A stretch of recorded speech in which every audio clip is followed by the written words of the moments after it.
Magandang araw mga ka-DIY. Meron tayo ditong Epson printer na L series L3110. So ang problema niya po ay hindi siya kumukuha ng papel, hindi siya kumakain at hindi rin nagpiprint, no? So tingnan natin, binuksan na natin yung printer at tingnan natin kung anong problema. So ayan,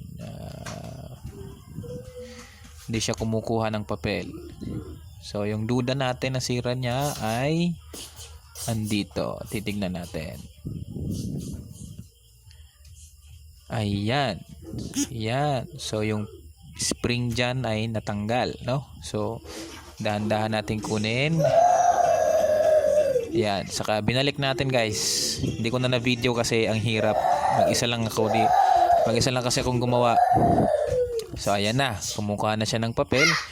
Pero may isa pa palang problema. Wala siyang printout. Ayan. So ayan guys, so wala talaga siyang printout, guys. Pero try natin i-cleaning, no? I-cleaning lang natin.